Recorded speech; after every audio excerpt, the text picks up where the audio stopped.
നമസ്കാരം. എമ്പുരാൻ എന്ന സിനിമ ഇന്നലെ കാണാൻ പോയി. വസായിൽ ദത്താനി സിനിമാ തിയേറ്ററിൽ ഇന്നലെ കാലത്ത് 11 മണിയുടെ ഷോയിൽ 32 പേരുണ്ടായിരുന്നു. ലൂസിഫർ എന്ന സിനിമയുടെ 2ാം ഭാഗമാണ് എന്നതിലാണ് ഞാൻ കാണാൻ പോയത്. കാരണം ലൂസിഫർ എനിക്ക് ഇഷ്ടപ്പെട്ട ഒരു പടമായിരുന്നു.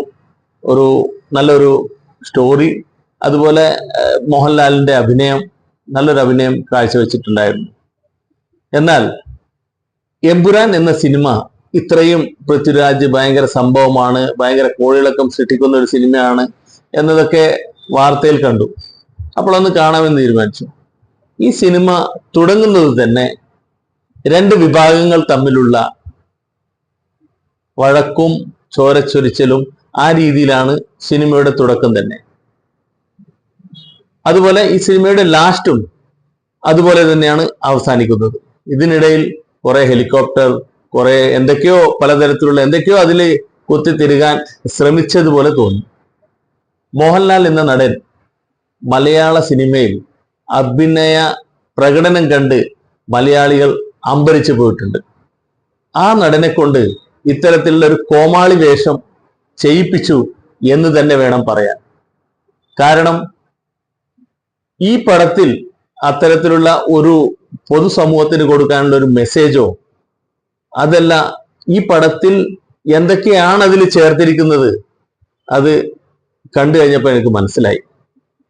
ഇത്തരത്തിലുള്ള പ്രകോപനം എന്ന് വെച്ചാൽ 2 വിഭാഗങ്ങൾ തമ്മിലുള്ള പ്രകോപനപരമായിട്ടുള്ള ഭാഗങ്ങൾ ചിത്രീകരിച്ച് അത് നമുക്കിടയിൽ, ജനങ്ങൾക്കിടയിൽ പലതവണ പരസ്പരം ചിന്തിക്കാൻ ഇടവരുത്തുന്ന രീതിയിലുള്ള പല ഭാഗങ്ങൾ, പല ഡയലോഗുകൾ അതിലുള്ളതായി എൻ്റെ ശ്രദ്ധയിൽപ്പെട്ടു.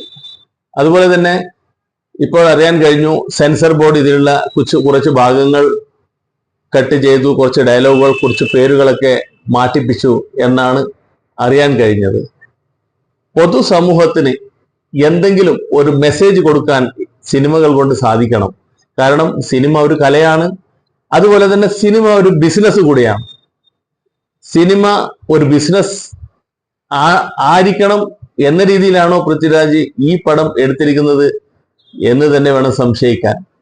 കാരണം ഇത്തരത്തിലുള്ള സിനിമകൾ ഇറങ്ങിയാൽ തീർച്ചയായും പൊതുജനം അതിനെതിരായി ശബ്ദിക്കും.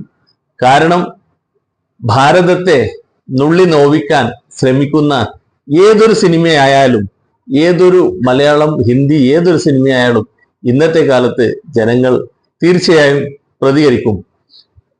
ഇതിന്റെ കൂടെ തന്നെ ഞാൻ പറയാൻ ആഗ്രഹിക്കട്ടെ, മഹാരാഷ്ട്രയിൽ ഈ അടുത്ത് റിലീസായ ചാവ എന്നൊരു ഫിലിമുണ്ട്.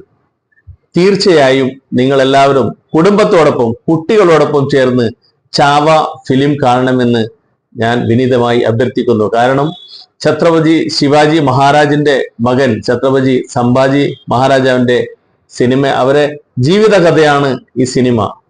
തീർച്ചയായും ചാവ ഫിലിം കാണണമെന്ന് വിനീതമായി അഭ്യർത്ഥിക്കുന്നു. നന്ദി, നമസ്കാരം.